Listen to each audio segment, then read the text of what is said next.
The hands together for Dr. Dikwa Awojide, the founder, High Impact Careers and BTDT Hub.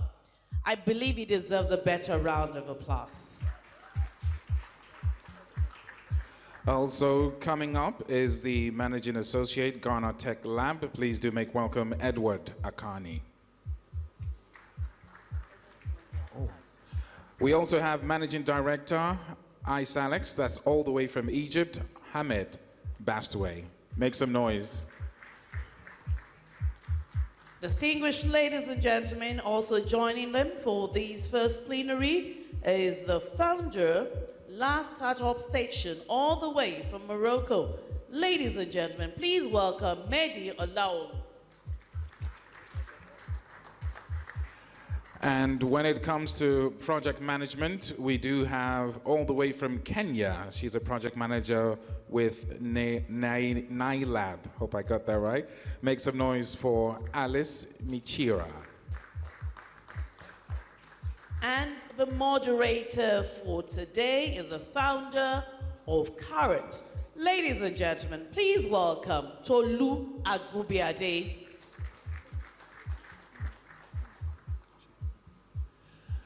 And just to loosen things up in terms of plenary sessions, never has this been done before in the history of AOT. Please, can we have our moderator and our panelists all stand? DJ, just 60 seconds. Drop a beat. Now I hear Alice was a record breaker dancer from school. Alice? Yes. Alice, we heard you could break dance. Let's do this, Alice. All right, people. 60 seconds. Let's clap. Clap. Clap. Clap. There we go. Let's go. There we go. All right. Let's get the blood flowing. Let's get the juice pumping. It's AOT Lagos 4.0. How many of you would love them to stop?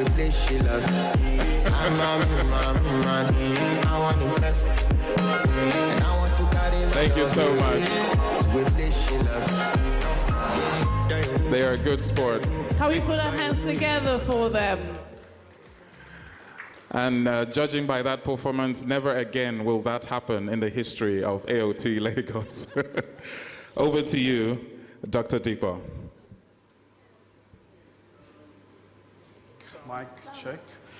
Good morning, everyone. I think I'd stand up for this presentation. I didn't actually know I was coming up here to dance because I am so bad at dancing.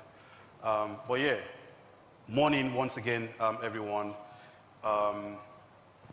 Yeah, so this is going to be a presentation on turbocharging talent development for a new Africa. I'm going to try to keep this as short as possible. So we can get into the conversation, and get the opinions and the views of all the panelists, on the stage. So what exactly do we need to do to turbocharge talent development for a new Africa? I'm going to be speaking on, where the jobs are. So where exactly are the jobs? What skills do young people need? Who are the stakeholders? Who are the people who are responsible, for shaping the policies? Who are the people who are responsible for actually providing solutions? And of course, where do we go from here? So now we know what the problems are. We know, we all know what the challenges are, in Nigeria, in Lagos, in Accra, in Nairobi, in Egypt, all across Africa. We know what the problems are. But where do we go from here? What should we do? Yeah, so starting off, where exactly are the jobs? Where are the jobs of the future? The jobs of the future, are in retail. The jobs of the future are in the education sector. The jobs of the future are in the medical field. But the jobs of the future are also in tech. Okay, so you have software engineers, you have data analysts, you have, you have business analysts, project management. These are where the jobs are. Artificial intelligence specialists, These are where the jobs of the future are. I heard one of the panelists, yesterday actually said that, can't remember what the percentage is now, but he said a lot of the jobs that we have today, they are not, in the next 5-10 years, a lot of these jobs are just going to fizzle away, and new roles are going to come up, new, skills are going to be needed, new competencies are actually going to be needed. And on here we have, jobs that are decreasing in demand on a global basis, not just in Lagos, not just in Africa, but on a global basis. And of course, there are also jobs on here, that are growing in demand.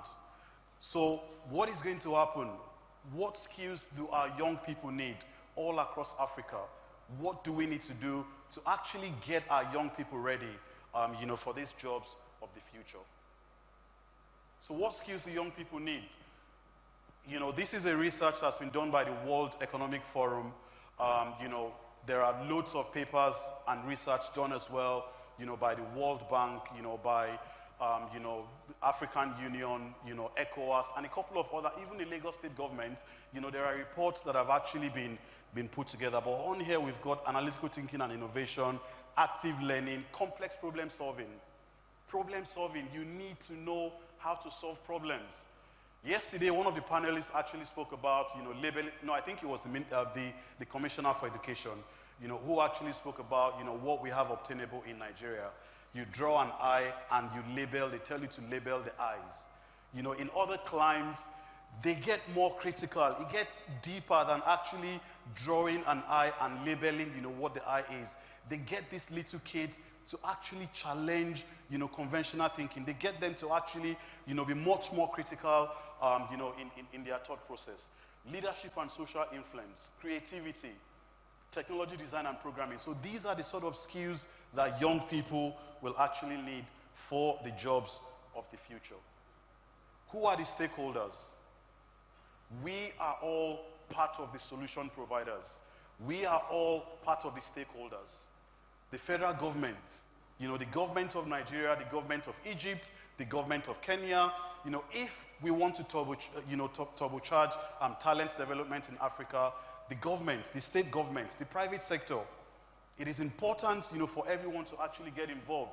The African Union, the African Development Bank, the Commonwealth, the World Bank, the academia. The academia, we need to actually get involved. Think tanks, and of course, youth organizations. So everyone needs to get involved. Everyone, it's not just the job of the government. It's not just the job or the duty, of the private sector. Everyone needs to actually get together to ensure that, we help with developing Africa and, shaping the future of the continent. Okay, so quickly, what do we need to do? We need to shape tertiary and vocational curriculum.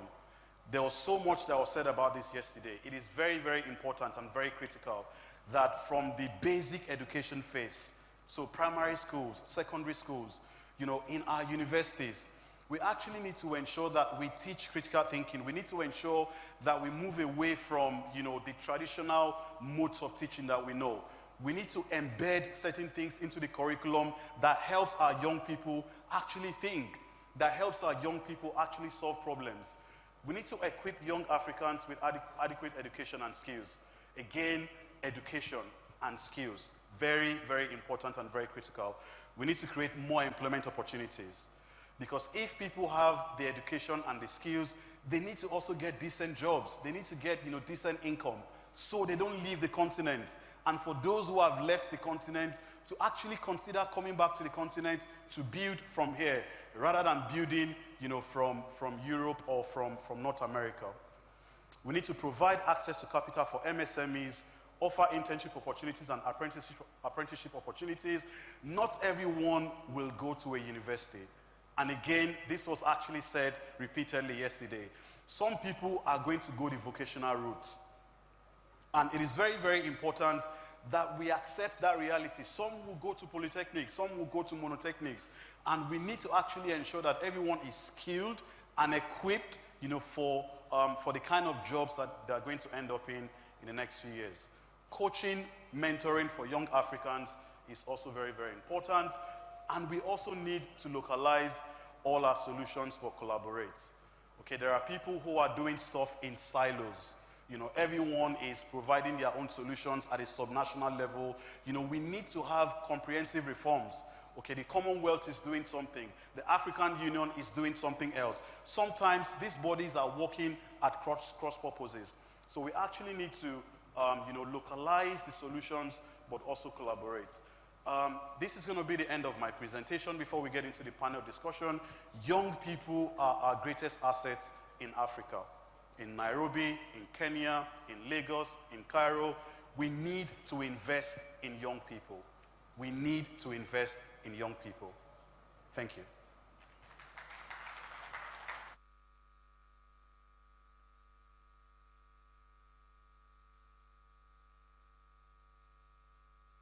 Anybody hear me? Nice.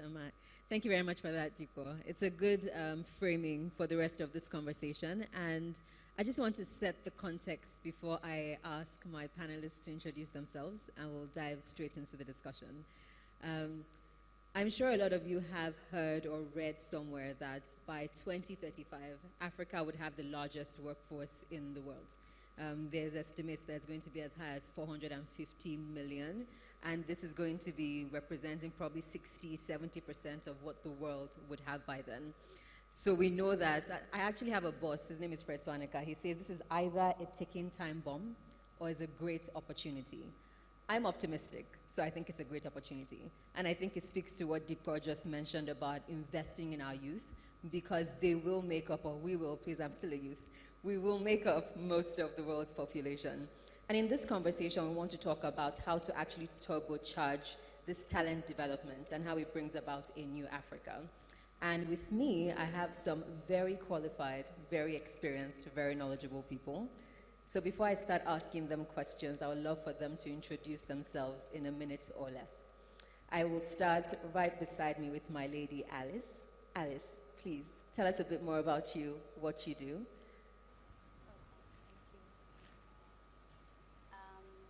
Good morning, Lagos. Good morning. My name is Alice. I'm from Nairobi, Kenya. I'm excited to be in this part of Africa. It's my first time in Nigeria, and my experience has been awesome. I coordinate projects for NILAB Accelerator, which is a Pan-African Accelerator Innovation Support System that started in 2009, and we partner through the continent with different innovation hubs and accelerators so that we can create awareness, linkages, knowledge, access for the globe. And as Tolu has said, Africa is where talent is, so we intentionally prepare for our Africans to access what is out there, and I'm happy to be here. Thank you, Alice. I'll hand over to Mehdi. My name is Mehdi. I'm extremely honored to be with you here in Lagos today. It's my second time in Nigeria. So I'm coming from Casablanca. So I was entrepreneur for the last 20 years, create many startups, definitely with a lot of failure, but also some good exit. This is why I decided 5 years ago to give back to my community. And I created one of the most important tech hub in Morocco, where we do, open innovation. We accelerate the collaboration between startup and big corporates. We also support startup with incubation acceleration program. We finance startup and we do training. I would love, to share with you one of maybe 2 experiences that we do that was fantastic. One of them was, organizing an event of innovation inside the plane. And another one, we produced a TV show. You may know with Shark Tank, we produced the Moroccan version, and we had like 20 million viewers. Very happy to be with today and to share with you what we are doing in Morocco. Thank you so much. Thank you, Mehdi. Next up, Ahmed. So hello, everyone. How are you doing? Good? Okay, so my first name is Ahmed, but half of the male population in Egypt is either Ahmed or Muhammad. So if you say, I know a guy who's called Ahmed in Egypt, that will not help. So my last name is more kind of known, which is Bastawi, so if you want to remember it. So, and I'm coming from ICE Alex, which is basically an innovation consultancy hub, a 12-years old hub. And I stands for innovation, collaboration, and entrepreneurship. And we do basically two strategic things. One that is innovation consultancy. So we work closely with governments, INGOs, aid organizations, and like large enterprises on building innovation strategies. But also on the other side, we have a very strong arm in Ventures Launchpad. So we build ventures with impact through incubation programs, pre-incubation, but also acceleration. And I'm happy to be here today in Lagos, actually, sharing some good stories about how Africa is beautiful as well. So thanks for having me. Thank you. Welcome. And let's just give a round of applause to all our panelists again. Thank you. Okay, I'm going to jump into the conversation now. And from what I'm hearing, there's a lot of people involved in entrepreneurship. I'm happy about that because the last couple of years of my life I've spent supporting entrepreneurs in different capacities. But I also know that entrepreneurship is not the only way we're going to do talent development. So I want to start with a flat conversation around what you each think the current state of talent development in Africa is. And you can speak about this from your own experience in any way. I will start with Dikpo because he did the framing and he has a bit more preparation and context. Beyond what we think should happen in talent development, what do you think the current state is? So we know where we are and where we need to go to.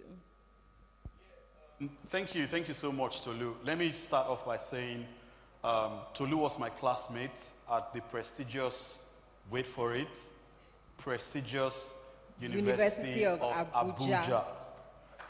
Prestigious University of Abuja. She was one of the serious students who would be in front and the rest of us would be behind the class. I just thought I'd chip that in. Where are we? Where are we currently? I think there's a lot that is being done, across Africa. There's a lot of, there are boot camps, there are, training events, there are mentorship and coaching, sessions actually already going on. There are subnational levels, subnational governments and federal governments who, are investing in young people. But it's just not enough. Like, we are not there yet. And it's a matter of, is the cup half full or half empty, Should we be negative or be positive? I think there's a whole lot of good things actually going on already. But as I noted earlier, there has to be more. We need to accelerate, how much we invest. We need to, basically get to the next level. There has to be an understanding of, where we are, where we need to be, and how to get there. And it doesn't have to be a top-down approach, of, government officials or policymakers, actually doing stuff in silos. We have to speak, there has to be more or less a knowledge exchange partnership. So between universities and young people, and the private sector, we need to find out exactly what the employers need. So employers need young people who can use Microsoft Excel. Employers need young people who, can solve problems. So employers say this to the universities rejig their curriculum, training institutes actually rejig what they are teaching, and I think that's how to go. So investing a lot more, there's a lot being done already, but to get it to the next level, government, the private sector as well, companies as well, need to invest in training, in skilling, and upskilling of employees. Thank you, Dikpo. And we'll have a deeper conversation around the roles that different stakeholders play in this. So just hold that thought. I'll come back to you soon. I'd like to hear from Mehdi. On your own end, what you've been seeing in Morocco and the other places you've been to, what would you say the current state of talent development looks like? Yeah, thank you so much for the question. I would love to share with you my vision how we can, go to the next level with our talent. Let me come back to some statistic. By 2025, 20% of the world economy will be a digital economy. By 2030, we will have 80 million of shortage of tech talent in the world. 60% of the youth in the world will be African youth. So tech talent is the new oil of Africa. So we need to take this matter seriously, and we need to change our vision how to go and to scale. So I strongly believe that we need a massive training of tech talent now to get the value of this new revolution of technology, and to be, as Africa, the first brain provider in the world. Our government needs to start to invest massively in training our youth. I'm not talking about training 10,000 or 100,000. I'm talking about training 10 million to 50 million youth in Africa. And what happened? Foreign investment will follow quickly in our continent. Big corporations will come and will be installed in our continent. Our youth will have a good job. They can work locally and they can work remotely. Our kids will not have to go out and do money sacrifice. We will be able to keep our sovereignty because we will be the brain of the world. To do that, what we need to put ego beside. We need to work hand in hand. We need to work under one umbrella. Take Africa.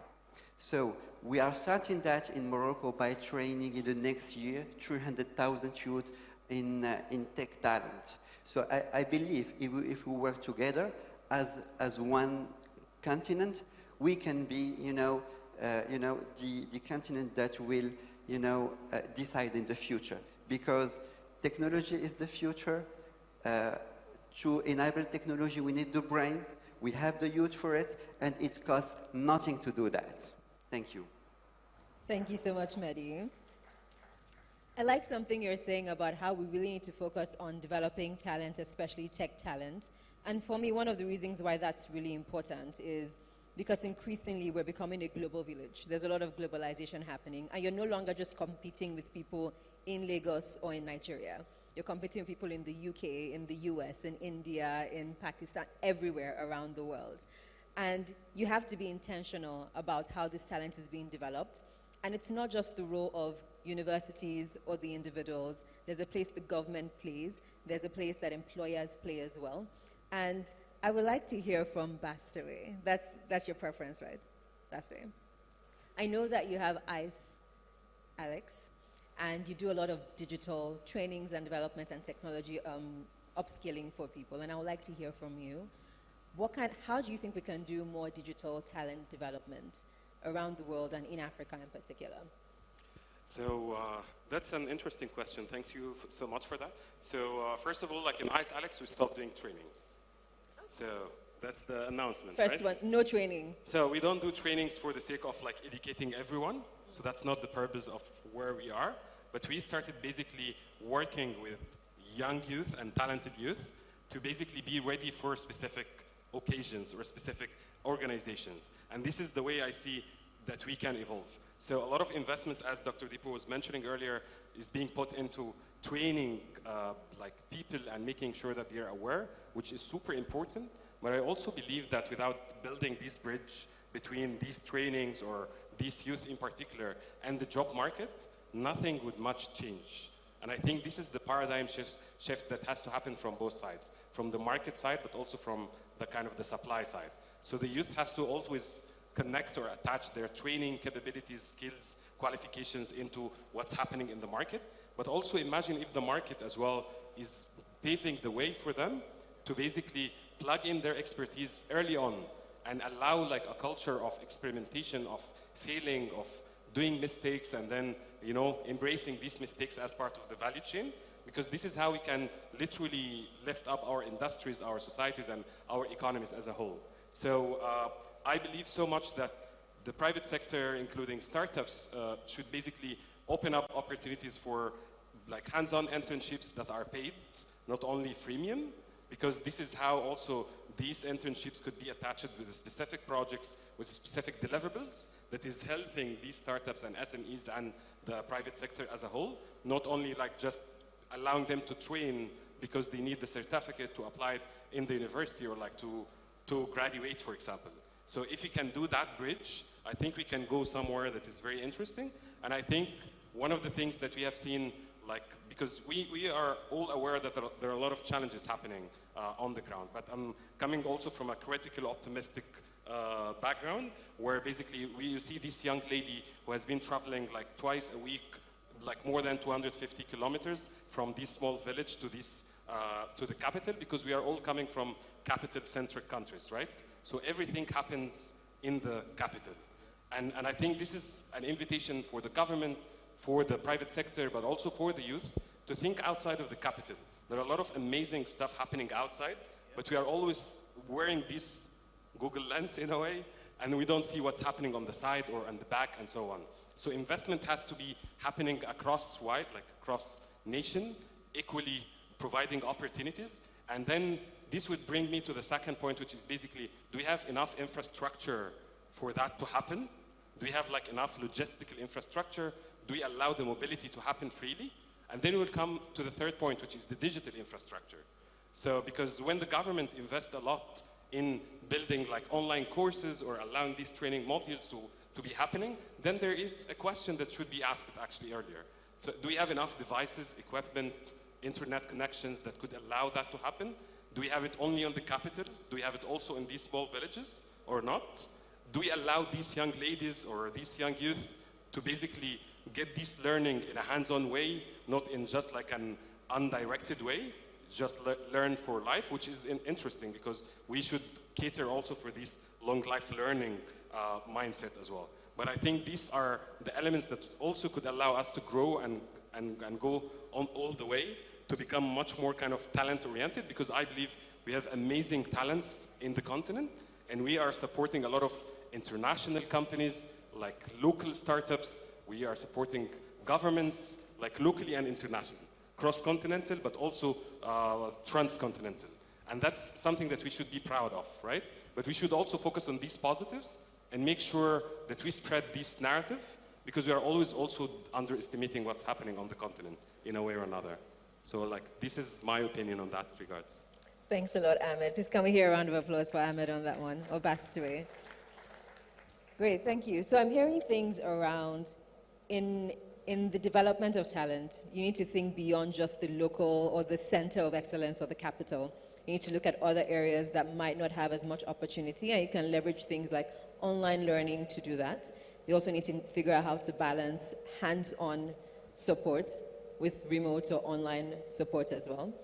And the next part I want to pivot to really quickly is saying, what is the role of organizations in being able to contribute to this development, whether it's in centers of excellence and capitals, whether it's remote, whether it's hands-on?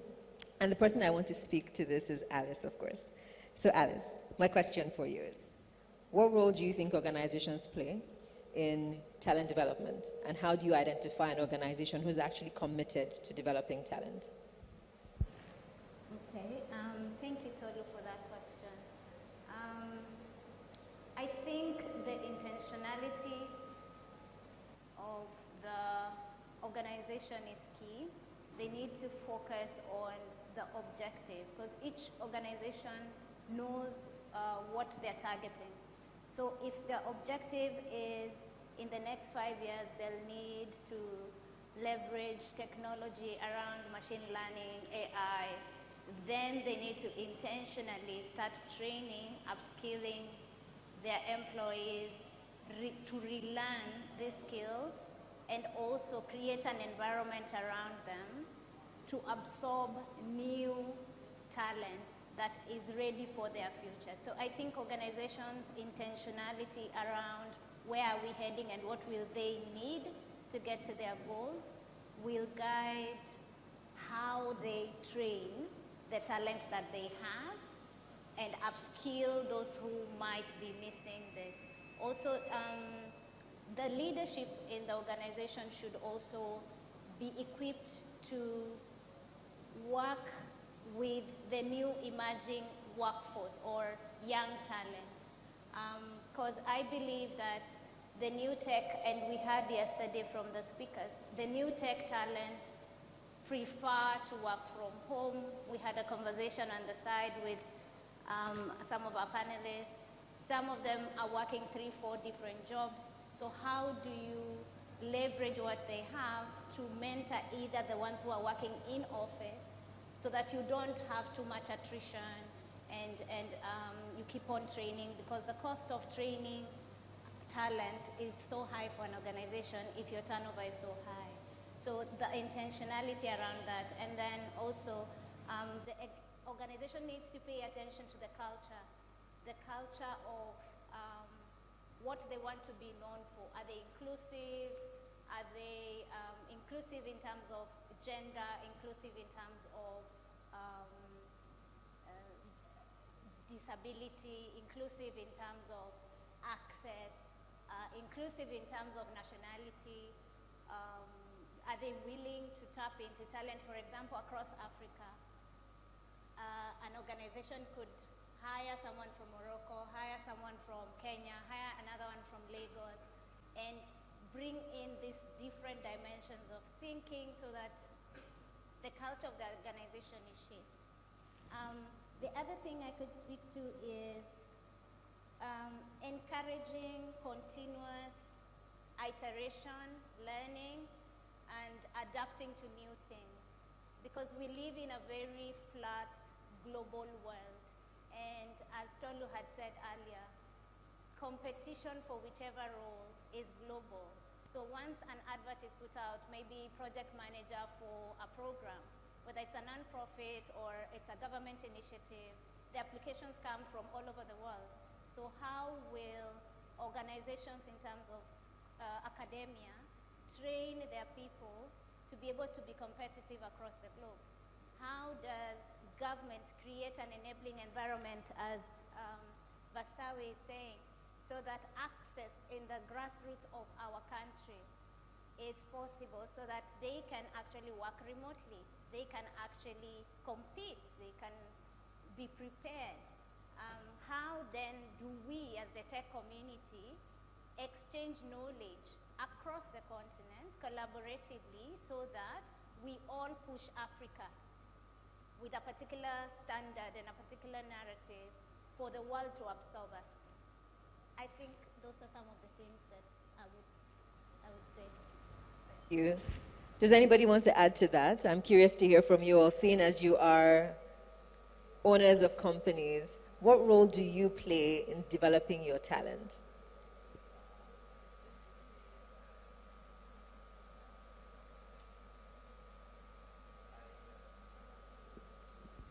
I think it's okay now. So I definitely think that we have, the possibility to train technically our talent very well. But what we need especially is to help them on the soft skills.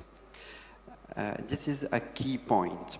So we need to train them to be able to be problem solving. It's extremely important. We need to train them to help them to have a very high quality of communication. I think, as I said in the beginning, we have the capability today in Africa to train them in technical way. And we have a very, very good technician. But what we need is, youth that be able to solve the problem, to go beyond that. And I think this is the key, how we can help our future tech talent to get the most important job and succeed on them. Thank you, Mehdi. I see Bastwe wants to share in that as well. Go for it. Just give us... So it's working. So I really like that, because also I would speak to all the youth out here as well, because I believe that the skills could be easily acquired, and there are a lot of investment happening from all the enabling environment in a way, even if we say that it's not enough sometimes. But my message here is all about discipline and mindset. If you don't have enough discipline, you'll never be able to go into the job market and stay and get well paid with the huge talent and skill sets that you have, if you don't have the mindset and the discipline. So I really believe that this is something that has to be trained and nurtured in all the youth out here in general. Even if you have that discipline, work on getting more, work in being resilient. And like, even if you are a student today, make sure that you are connected with any of the companies around you. And the purpose in that regard shouldn't be the money, because the money, from my point of view, comes as a byproduct. It should be basically the acquiring hands-on knowledge. So make sure that you get into internships, part-time positions, freelancing opportunities, or supporting on project basis, because this is how you get the hands-on skills, the real skills, while backing up yourself with like these accessible knowledge that are in the market. And the message for all the stakeholders that might be here is basically, you were mentioning earlier like how like basically we should hand in hand, and I think Alice emphasized on that. But I think one of the things that we started doing some years ago is basically building something called the ecosystem, right? So we work together, but I think by time it went to being an ecosystem.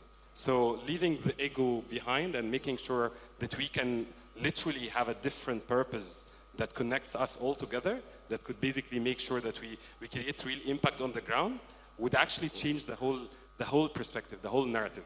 And we will be in a different place. And I believe this is happening already between different people or different organizations, but it has to be spotted the light on, because without sharing these kind of positive like narrative again, or positive things that are happening on the ground, we'll stay on the media with the negative aspects that are like happening or not really happening, but then shared publicly as well. So working together, like on a very kind of operational level, having the same purpose would be also an enabling dimension for like supporting the talents in a better way. Thanks a lot, Bastary. So some things I'm hearing about ways that organizations can develop talent is around being intentional about it. It is being continuous in it so that they can see growth progressions and there's not as much attrition. I hear that there are things like training them in skills like communication, problem solving, also focusing on mindsets for them as well. The next question I have is back to you, my classmates. The question I have for you, Tikpo, is how do you know you're effectively developing talent?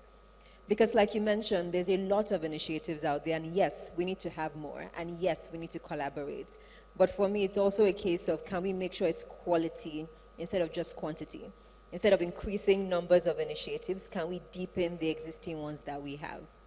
So for people, either individuals or governments or companies listening, how do we effectively develop talent? Okay, thank you very much, Tolu. That's a very, very important question. I think it ties to the, to the last, question you asked. At the individual level, I mean, for everybody, I think it's important for you to invest in yourself and train yourself. Get yourself ready for the world of works. Okay. Invest in your personal and professional development. It is not the responsibility of the government or of anyone. It is your own personal responsibility. For the government, I think it's important for the government, again, to invest in the population, invest in young people. And how can we know that it is effective? When jobs are created, okay, when a lot of people actually have decent income. Okay, so take Mombasa, take Accra, take Lagos, for example. We don't want to have people, loads of young men on our streets, offering marijuana and offering to buy Colorado and offering, all sort of drugs, at 9 p.m. or 8 p.m. in the night. You actually want them to have good jobs. So if the federal government and the state government effectively, invest in thousands, and as you rightly said, in millions of young people, we would see the output in terms of jobs being created, in terms of people leading decent lives. At the organizational level, I think we can take a look at the private sector and the public sector. With the public sector, it's going to be more about efficiency. Okay, so take a Lagos, take, a state government, for example, the civil servant or the people who work in the State House of Assembly or who work with the government, how effective are they? How efficient are they in delivering on their core objectives and their core capabilities? And for profit-making enterprises, for organizations, it's all about the bottom line, isn't it? It's about, how competitive they are. So have they gained a competitive advantage? Are they able to sustain whatever competitive advantage they have? Are they able to retain their own people, the people who actually help them provide value?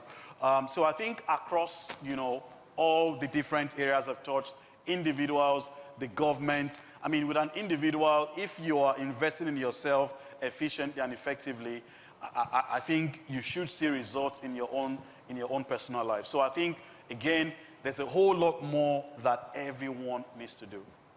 Thank you. I really like that. And I love, in my mind, the one thing that's going to stick out from what you said right now is the only way we can know that we're effectively developing talent is if we're creating jobs. Otherwise, it seems like it's just vibes. Is that a good... I think that summarizes it. Okay, yeah. All right, so job creation. I'm curious to hear from you, Alice. Are there any other things you think around how to make sure that talent development is effective? Do you agree that job creation is the primary end goal, or are there any other things that you see as well? I agree with what he's saying, but also I look at it from how do we look at engagement, for example. The talents that you have, how committed are they to the workforce, to the work they do? Are they always absent, for instance? So as you measure effectiveness, are there too many absenteeism, too much accidents happening if you're in production, errors, service? He was talking about how effective they are in delivery. So how are they excellent in customer service? How are you measuring that so that you can tell for sure I have developed talent, whether it's at a national level, whether it's at private sector, whether it's a non-profit kind of engagement, even at academia. How effective are our professors, our lecturers in class? How efficiently are they delivering content to us? And how many of us are passing the exam and actually getting the skill? So the intentionality around being precise to measure key metrics, I think is key. And then I had a new word, Japa, in Lagos. So how are we changing our narrative around the fear of talent mobility? And now we look at how can we export more talent across the globe? And is our talent ready for the globe standards? Yeah? Are we resilient as young people? Just to echo what he has said. Have you upskilled yourself? Have you intentionally grown? Are you aware how to digitally leverage what is available globally? And then how competitive are you across? Can you compete with somebody who is working at San Francisco, for instance? And why do you think you're the best? How are you measuring yourself from an individual perspective? I think that's what I would say. Thank you. I have a quick follow-up question for you on that. You said, are people being competitive in the global space, and how are you assessing what you're doing? Could you give the people listening a sense for what to assess for? So what are some key indicators that let you know that you're globally competitive or you're well developed in your talent? If you have just like one or two things as very specific, indicators that show. You can think about it for a bit, and Deepa looks like he has many responses. Ultimately, I think it's about economic value, isn't it? At the individual level, what kinds of value are you creating? At the business level, at the organizational level, either public or private, what kinds of value are you creating? So I think it's about the output, has to be in terms of the value that is being created. I like that. And some things I also think of in relation to this is, because when you're working with a company, ultimately, like you mentioned earlier, it's their bottom line. Are they making money? Are they generating revenue? And everything you do should tie to how you're supporting your company in generating that revenue and making profit. I also think that there's a role people should have in being able to say, how do you identify what exceptional looks like? And where do I sit in that gap? it comes to things like, are you able to problem solve effectively? Can you communicate for impact? Can you use the new tools that are available, digitally or otherwise, to do good work? Can you do that effectively and efficiently as well? So I like that very much. Do you have a question, your response now, or have I answered it for you? Maybe I can add on to, we need, as Africans, to be agile and to be resilient at the same time, but be ready to run. So think on your feet, because the world moves so fast. And given that we live in a technology world, things get outdated so fast. So you can't be having and applying information you had for last year today. It's irrelevant, it's outdated, it's no longer needed. So you need to be futuristic, you need to intentionally, as he was saying, look for new, fast ways of solving problems instead of pointing fingers. Stop blaming government, consider yourself the change maker. And intentionally look at all the problems we have in Africa. I look at them as opportunities. Because for every problem, there's money. So if you solve it, you make money. So think in terms of, how can I fix this thing that pains me, and how can I fast fix it before focusing on, I need to be perfect, I need to, just quick, speed, efficient. Yeah. Thank you so much, Alice. Please, a round of applause to Alice for that. At this point, my MC, can I ask the audience if they have any questions? Am I allowed to involve the audience? My MC can rule or overrule. Absolutely, you are allowed. Thank you. I'm going to just take 2 questions. I see a hand here, so let's start with my Oga on my left. The gentleman, right in front okay. of you. Thank you. All right, your wish is my command, Tolu. Good morning.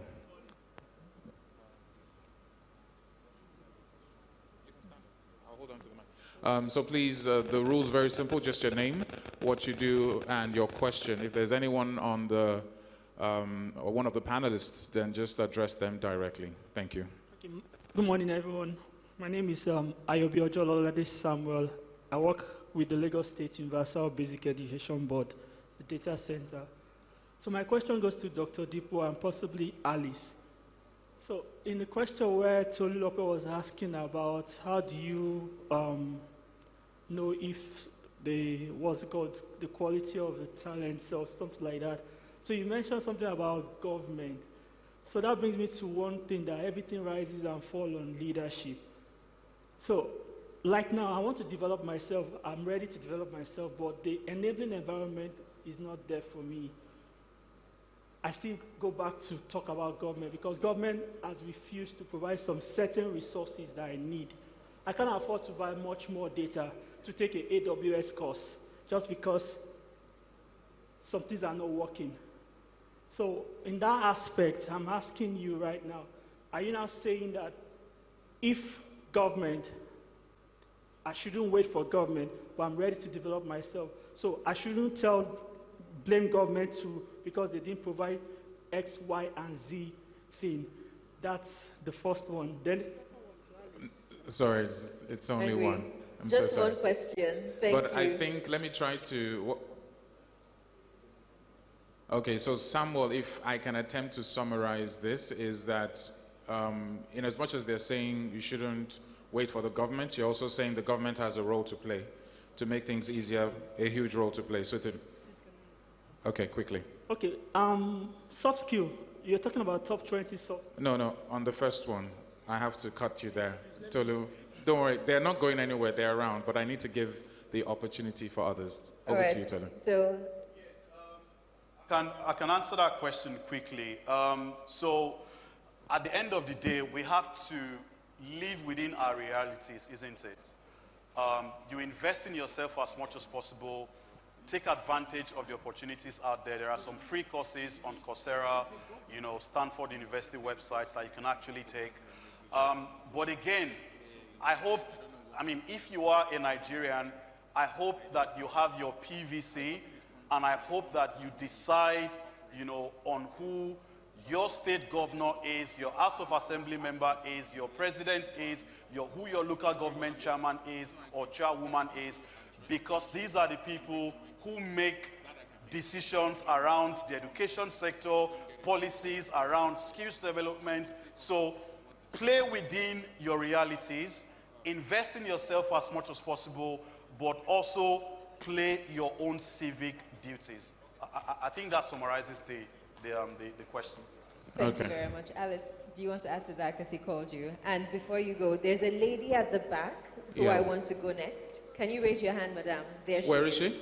She's right there. Her hand is raised. Okay, please She'll stand go up. next after Alice. Alice, go for it. And in response to not blaming government, my take is the role of government all over the world is to create an enabling environment for you to thrive. That's the role of government.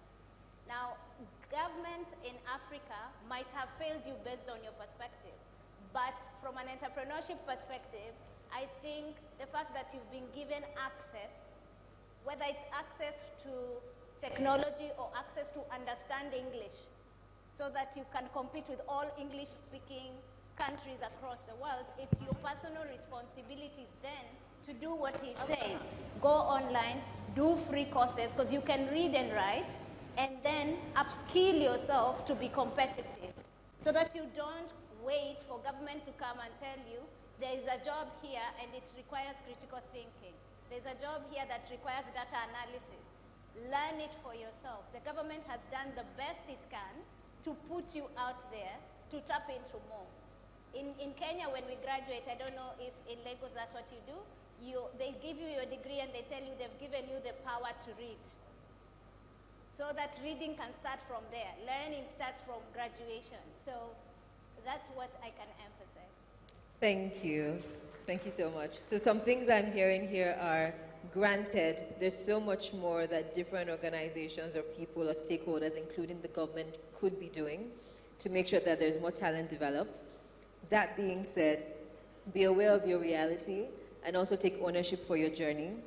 Leverage the existing platforms that exist, whether it is NGOs that provide you with data stipends or it is online courses like Coursera, even as you still demand for accountability and more by getting your PVC and letting your voice be heard. Thank you. The next question, please. Thank you so much, Telo. Okay. My name is Olubumi Oyeyele Duyo, and I'm the co-founder for Coco Runs International. I've attended quite a number of these kind of gatherings, and over time, I've seen, governments, organizations strive very hard within this country to provide jobs, as they say. However, one thing I've noticed is that, according to a PwC survey in, I think, 2020, Nigeria has about 43 million or so SMEs.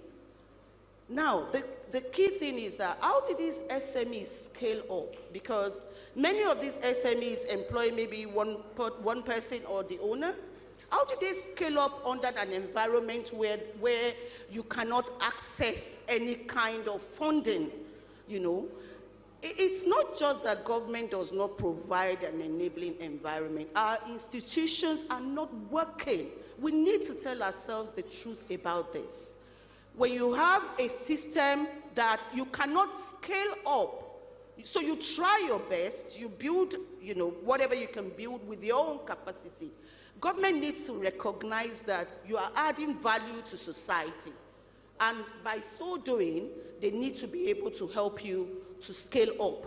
Now, the question to the moderators is that I have not, since I've been here yesterday, heard anybody address particularly these questions of helping young people to attain their dreams. There are a lot of talk about, oh, we are doing this, we are doing that, but nobody is actually, addressing the key issues that are making our people poor, that are keeping our young people out of work. Nobody is talking about these things. Please, if you can, by any means, just clarify one or two of these things to the young people sitting here. I'll be glad. Thank you. So I wanted to confirm, is it for small businesses or for people generally? so that I know where your Majority of Nigerians, are in the small scale business, you understand? And if they can't scale up, they can't hire more people. Okay. No, the reason I said so is that awards were given yesterday to students on innovation and they were rewarded. So those are students. So I wanted to know if your question is targeted at just SMEs so that they know where to come from. My question is targeted at not just the part of the students or any young person, any Nigerian individual that has a business idea, right? And they've started something on their own with a little funding. How do you help them to scale up? Fantastic. Thank you. SK, you have something? Yes, Dr. Koka Kim has something to add. Sorry, please. Just a clarification, I think, particularly what my SUBEV colleague asked. You see, we have skill. We have upskill. We have reskill. So if you are a ready-made, that means you hold the skill to perform. So under the talent acceleration, the skills are most. Then within the vertical line, when you have a skill, then there is something that requires addition within the vertical participation or performance of your duties. So you now what? You upskill. So I give an example with an electrical engineer now want to go into computer engineering. You find he has done something about hardware and electronics, except he is not in the power option or in telecom option. But you can see he will move immediately to what? To computer. He's just upskill. So it's just a little addition unit. But for the skilling, it's entirely living where your occupation or knowledge or skill is at present, which means you don't have. Then you move to another one.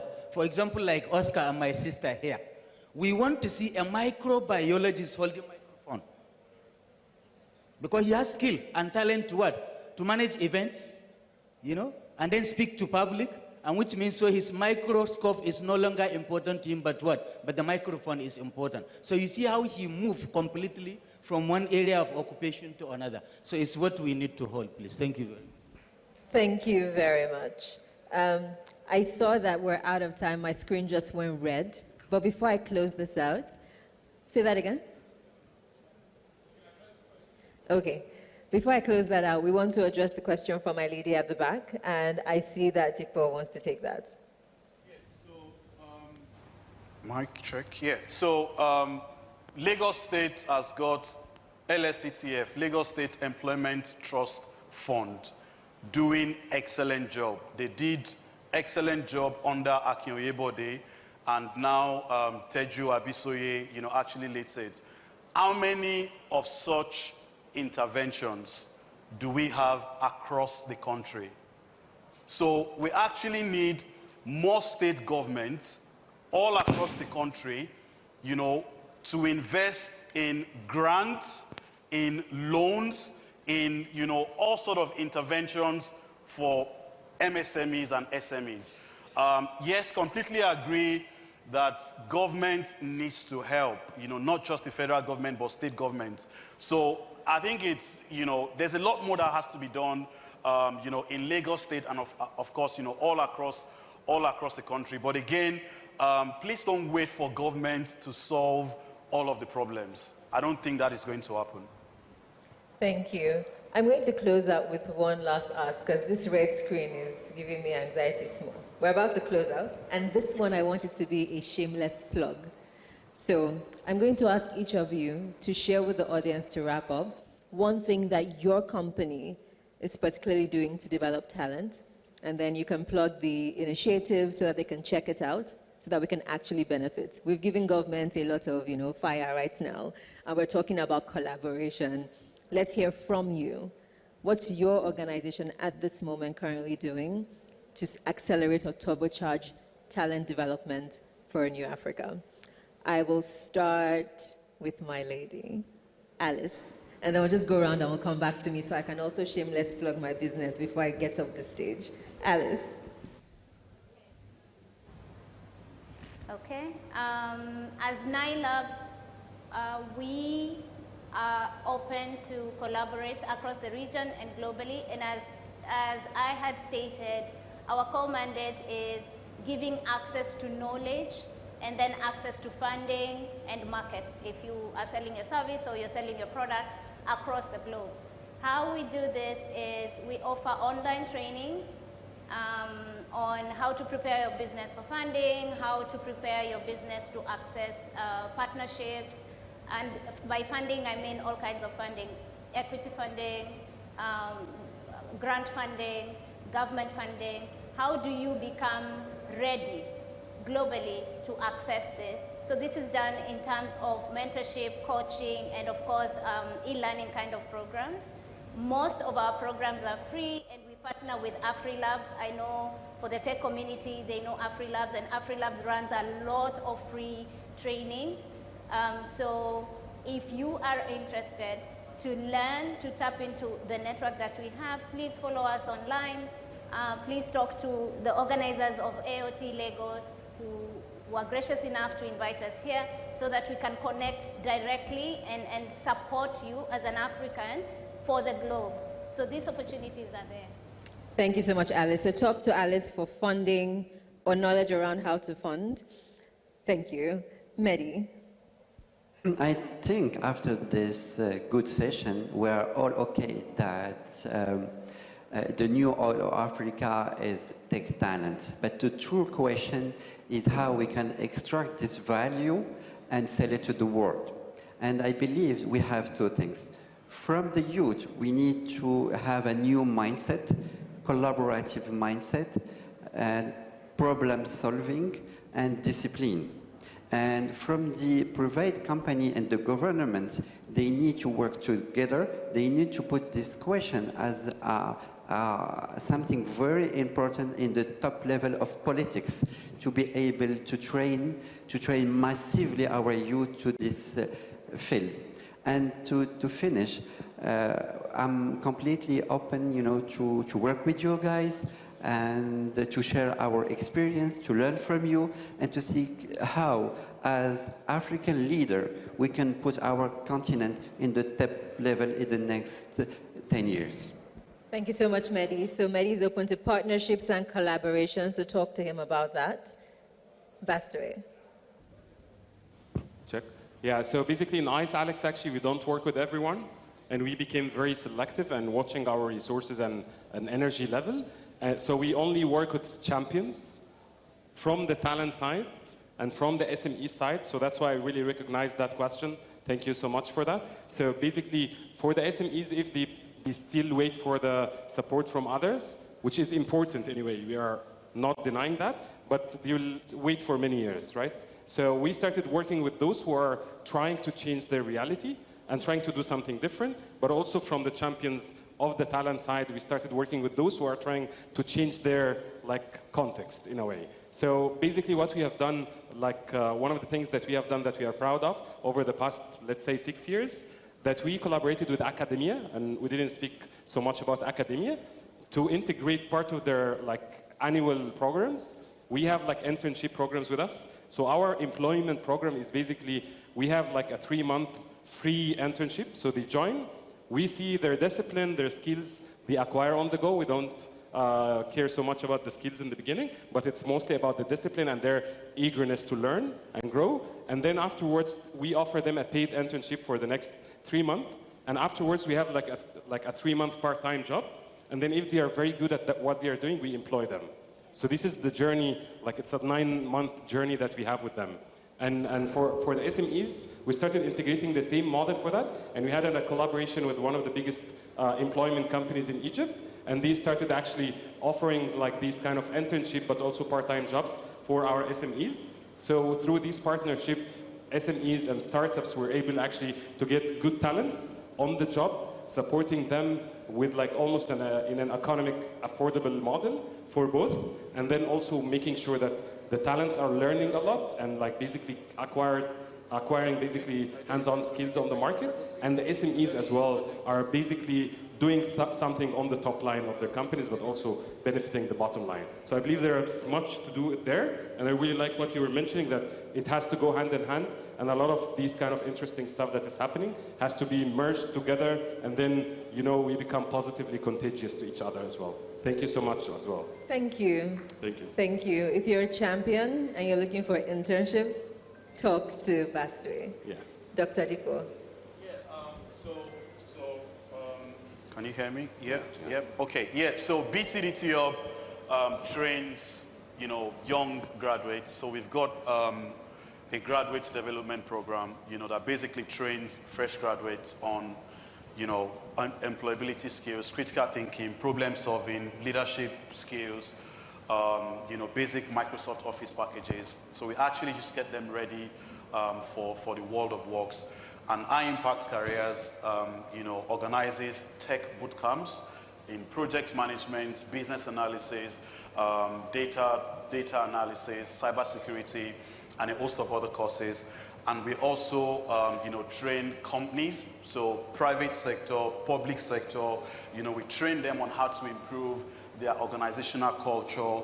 We train them on change management, on strategic management, managing from the middle. So middle managers, you know, the middle child or children are always ignored. And in organizations as well, the middle managers are always ignored. So we train middle managers, upskill them, and get them ready for, you know, for the next level. I'm open to collaboration, you know, across Lagos State, across Africa, and of course, I'm going to be speaking to my fellow panelists after this session. Thank you, Tony. Thank you. Thank you. I'm a middle child, so, and I can neither confirm nor deny what you just said.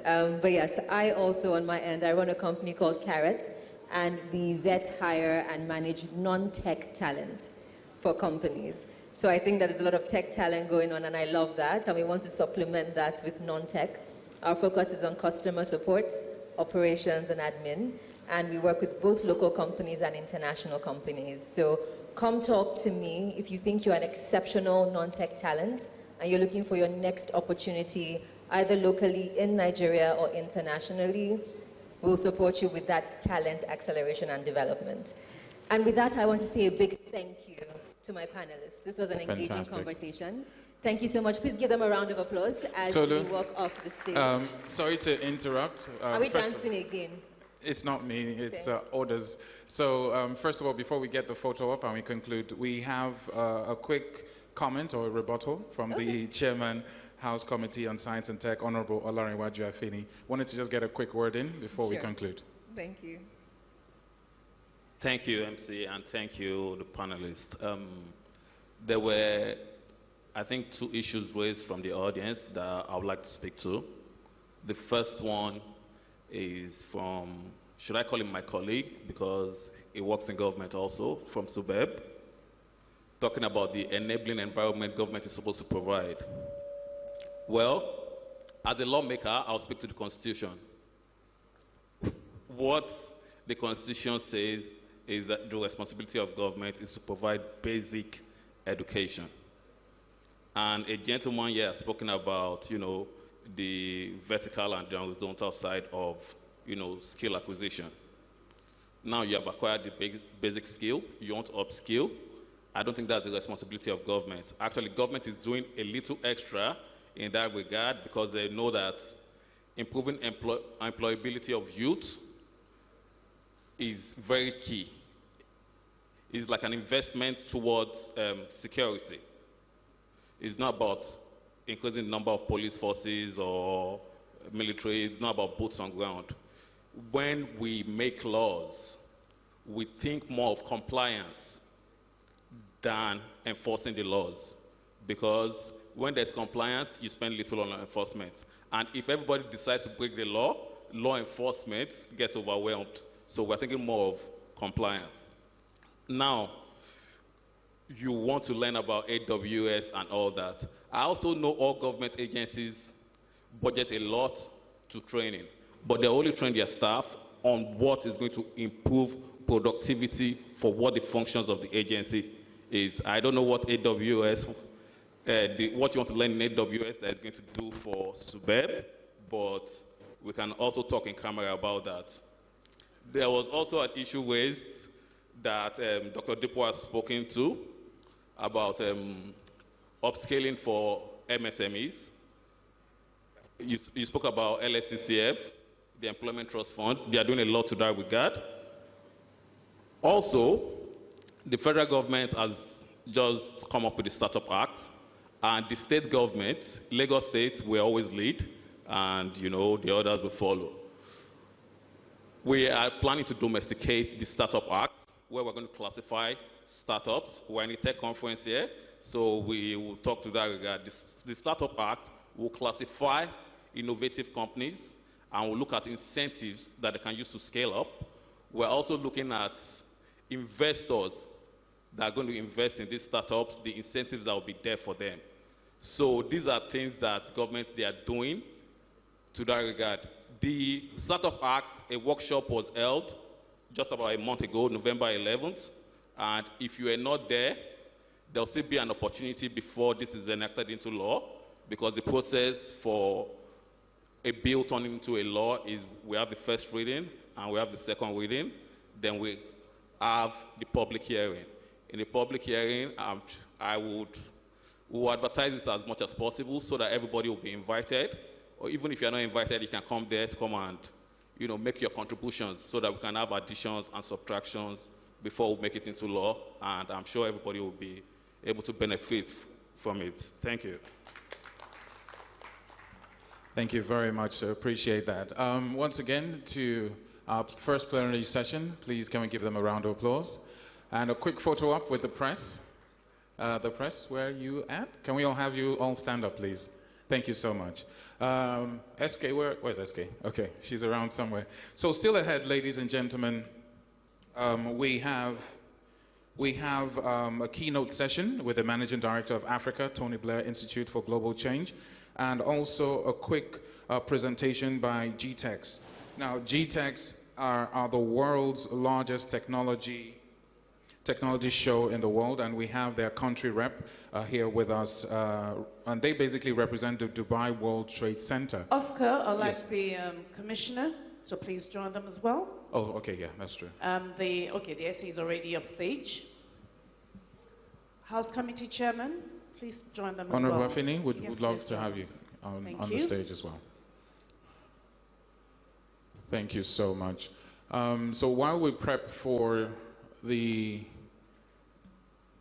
keynote presentation, please, we do have one more plenary session after the tea break, and that will be on globalization, advantages versus disadvantages, Africa's role in a globalized talent market. The issue of talent is one that we have in abundance in Africa. We have no doubt about that. But when it comes to processing, evaluating, and in creating an enabling environment, that is one of the reasons conferences like the Art of Technology Lagos has come to stay. Ladies and gentlemen, please a round of applause once again. Thank you.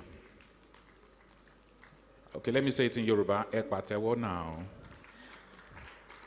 All right, Oscar, we're ready for the keynote. Okay, so while the team sets up for that, I would crave your indulgence, ladies and gentlemen, to please continue to share your stories online, Twitter, Facebook, Instagram. To those of you online, great to have you with us as well. Thank you for joining day 2 of AOT 4.0.